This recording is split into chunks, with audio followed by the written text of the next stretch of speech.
No vídeo de hoje irei falar sobre Noé, a arca e o dilúvio. Já te peço para que você se inscreva, curta e compartilha, você ajudará o canal a crescer. Vamos para o vídeo. Vamos primeiro falar sobre Noé.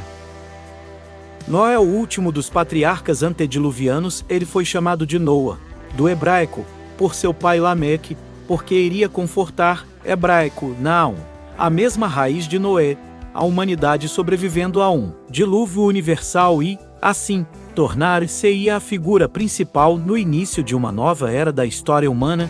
Gênesis capítulo 5, versículo 9, quando Noé tinha 480 anos de idade, Deus anunciou um período de 120 anos de provação final para o homem. Gênesis capítulo 6, versículo 3, e logo depois disso, ele recebeu o projeto para a arca. Capítulo 6, versículo 14 até 16. Com meio milênio de experiência, Noé estava, sem dúvida alguma, bem qualificado para tal tarefa. Porém, as qualificações mais importantes eram as espirituais. Noé, porém, achou graça aos olhos do Senhor. Noé era varão justo e reto em suas gerações. Noé andava com Deus. Gênesis 6, versículo 8 e 9. Apesar da dificuldade de imaginar chuva e inundações, coisas que ainda não se viam, Hebreus capítulo 11, versículo 7. Gênesis capítulo 2, versículo 5, e suportando o escárnio de seus contemporâneos, segundo Pedro 3, versículo 4 até 6, pela fé, Noé temeu, e para a salvação da sua família, preparou a arca, pela qual condenou o mundo, e foi feito herdeiro da justiça que é segundo a fé. Hebreus capítulo 11, versículo 7. Enquanto a longanimidade de Deus esperava nos dias de Noé, enquanto se preparava a arca, 1 Pedro capítulo 3, versículo 20, o grande patriarca, como um pregoeiro da justiça. Segundo Pedro capítulo 2, versículo 5, estava sem dúvida alguma constantemente explicando o terrível significado deste projeto ao mundo dos impíos que o cercava. A civilização era suficientemente avançada naquela época para permitir que a notícia das atividades de Noé fosse divulgada aos homens por todo o globo. Noé foi pai aos 500 anos de idade. Seus 3 filhos eram Sem, Cam e Jafé. Gênesis capítulo 5, versículo 32.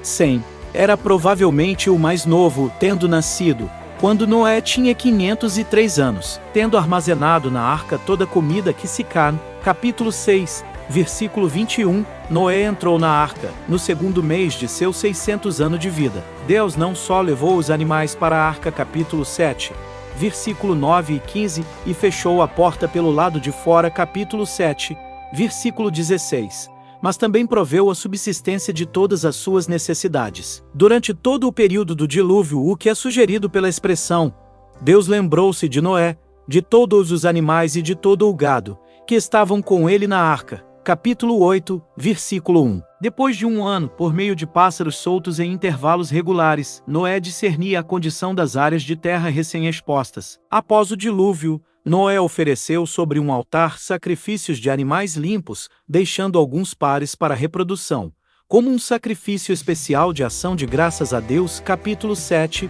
versículo 2. Capítulo 8, versículo 20. Este clímax da carreira de Noé, juntamente com as misericordiosas promessas de Deus na aliança estabelecida com ele, foi seguido vários anos depois por um episódio que confirma a preservação da natureza pecaminosa do homem através do dilúvio. Noé se tornou um lavrador, plantou uma vinha, ficou embriagado e vergonhosamente se expôs em sua tenda. Capítulo 9, versículo 20 e 21. Cam, supostamente levado por seu filho Canaã, zombou de Noé. Por esta má ação, Canaã foi amaldiçoado e Cam não recebeu nenhuma bênção. Por outro lado, Sem e Jafé demonstraram o devido respeito a seu pai, capítulo 9, versículo 23, e receberam ricas bênçãos para seus descendentes. Noé viveu 350 anos depois do dilúvio, morrendo com a idade de 950 anos. Ele foi verdadeiramente um dos maiores homens da história. Agora vamos falar sobre a arca. A arca de Noé era um barco colossal que Deus mandou Noé construir, com o propósito de manter vivos membros de sua família e 2 de cada tipo de animais terrestres em virtude do dilúvio universal, que acometeria a terra. daí a 120 anos, Gênesis capítulo 6, versículo 13 e 14 até o 21. A área, do hebraico, Teba, do egípcio, Debete, significava arca, caixa ou caixão, e é encontrada somente em Êxodo capítulo 2, versículo 3 e 5. Não era um navio com lados inclinados, timão e mastro, antes era uma barca de armazenamento, para apenas boiar e resistir no impacto das ondas. Com este formato, sua capacidade de carga era 1/3 maior do que a de um navio de comprimento e largura semelhantes, e seria quase impossível que ela virasse de cabeça para baixo. A arca foi construída de madeira de gofer, cipreste, e era protegida por uma camada interna e externa de betume, do hebraico koper. 3 pavimentos eram divididos em dependências, do hebraico kinim, ninhos. Ao redor de toda a embarcação, logo abaixo do teto havia uma abertura para a luz, e de um dos lados havia uma porta. Gênesis capítulo 6, versículo 14 e 16. A arca tinha 300 côvados de comprimento, 50 de largura e 30 de altura. Gênesis capítulo 6, versículo 15. Assumindo que o covado hebraico básico era de 17,5 polegadas, a arca tinha 144,4 metros de comprimento, 24 de largura e 14,4 de altura. Uma vez que tinha 3 pavimentos, a área total da arca era de aproximadamente 10.000 metros quadrados. O volume total da arca seria de 1 milhão pés cúbicos, 50.000 metros cúbicos, tendo capacidade para 13.000 toneladas, o que está dentro da categoria de navios de metal de grande porte, que navegam atualmente nos oceanos. Em 1609 a 1621, Peter Janssen, da Holanda, construiu um grande modelo da arca e demonstrou a eficiência do seu projeto e proporções. Até a metade do século XIX de nossa era, não havia nenhum navio construído com dimensões que excedessem as da arca. Noé e seus filhos provavelmente contrataram muitos homens para ajudá-los na construção da arca. Pela própria natureza do caso, o projeto deve ter atraído a atenção mundial e a rejeição universal dos avisos de fé de Noé, durante este período de provação final de 120 anos, foi a base sobre a qual Noé condenou o mundo. Hebreus capítulo 11, versículo 7. Devemos observar a fé com que Noé construiu a arca, em contraste com a descrença da raça humana, quando a longanimidade de Deus esperava nos dias de Noé, enquanto se preparava a arca, na qual poucas, isto é, 8 almas salvaram-se pela água. 1 Pedro capítulo 3, versículo 20. Durante mais de um século, os estudiosos têm debatido se a arca era suficientemente grande para carregar 2 de cada espécie de animais terrestres do mundo, mas 5 adicionais de cada tipo. Limpo. Deve ser reconhecido, em primeiro lugar, que 2 ou mais espécies similares de taxonomia moderna podem ser incluídas como um tipo em Gênesis. Porém, ainda mais importante é que a vasta maioria de quase 1 milhão de espécies de nossos dias são formadas por criaturas marinhas, que poderiam sobreviver fora da arca. Um reconhecido taxonomista, Jonas Meyer, catalogou 17.600 espécies de mamíferos, aves, répteis e anfíbios. Então, podemos assumir que provavelmente não havia mais de 35.000 animais vertebrados na arca, sendo o tamanho médio de um carneiro, uma vez que o padrão de um vagão de carga de estrada de ferro de 2 andares, com capacidade efetiva de 2.670 pés cúbicos, pode carregar em torno de 240 carneiros. Somente 146 vagões seriam necessários para carregar 35.000 animais deste padrão de tamanho. Mas a arca tinha uma capacidade de carga equivalente a 522 vagões de carga. Então, é óbvio que era inteiramente adequada para o propósito de Deus. Quando completamente carregada, Gênesis capítulo 6, versículo 21, a arca afundou 15 côvados na água, ou a metade de sua altura. Esta parece ser a implicação de Gênesis capítulo 7, versículo 20, 15 côvados acima prevaleceram as águas, porque se o dilúvio não tivesse coberto as montanhas e ultrapassado a mais alta em, pelo menos 15 côvados, a arca não teria flutuado sobre elas. No mesmo dia em que as águas começaram a diminuir, exatamente 150 dias após o início do dilúvio, a arca pousou no pico mais alto dos montes de Ararat. Gênesis capítulo 8, versículo 4. Porém 221 dias se passaram, antes que fosse permitido a Noé desembarcar. Capítulo 8, versículo 14 e 16.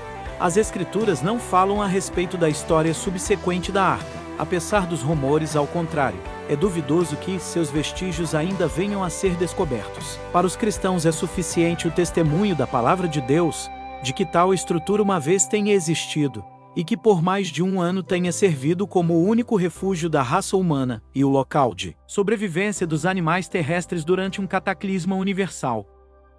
Agora falaremos sobre o dilúvio.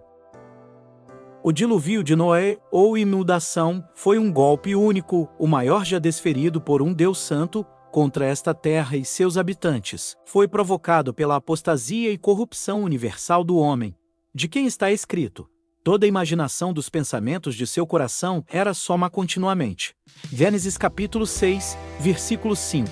Mais espaço é dedicado à descrição desta catástrofe aquosa universal nos primeiros capítulos de Gênesis do que a criação e a queda do homem. O termo técnico para dilúvio usado em Gênesis capítulo 6 até o 11 e nos Salmos 29, versículo 10 é Mabal, que é traduzido como cataclismos na Septuaginta, e a mesma palavra grega é usada em várias referências do Novo Testamento ao dilúvio.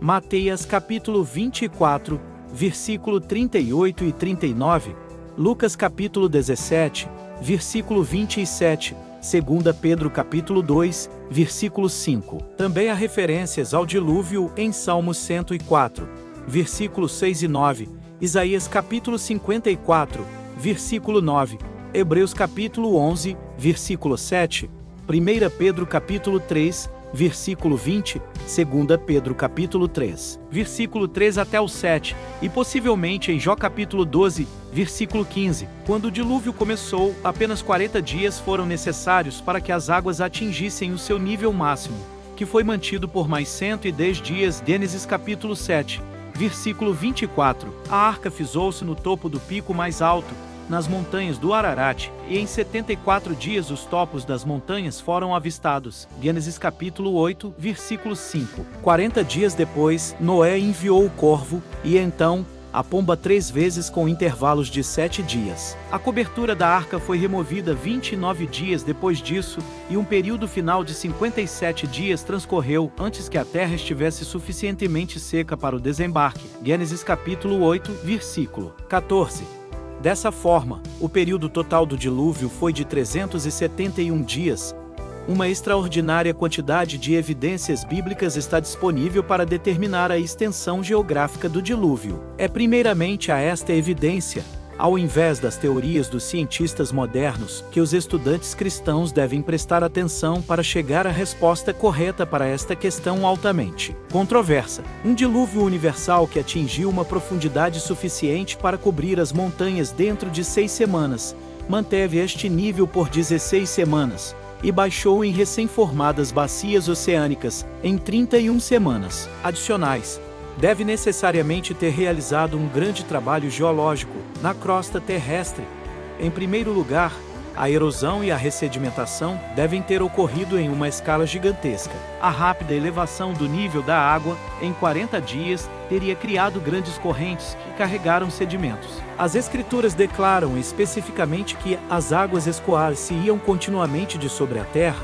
Hebreus, Gênesis capítulo 8, versículo 3, quando elas começaram a se abrandar. A estabilidade anterior da crosta, qualquer que tenha sido o tipo, deve ter sido inteiramente abalada pela grande complexidade das forças hidroestáticas e hidrodinâmicas liberadas pelas águas da inundação, resultando, muito provavelmente, em grandes movimentos da terra. Associado aos sublevantamentos vulcânicos e às grandes chuvas, deve também ter havido tremendos efeitos da maré, tempestades de vento e uma grande complexidade de correntes, contracorrentes, redemoinhos e outros fenômenos hidrogênicos. Por décadas acabou. Muito mais trabalho geológico deve ter sido realizado quando as massas de água fixaram-se em novas bacias e a Terra ajustou-se a uma nova estabilidade fisiográfica e hidrológica. Obrigado por assistir. Escreve aí nos comentários o que você acha dessa história fantástica. Deus te abençoe.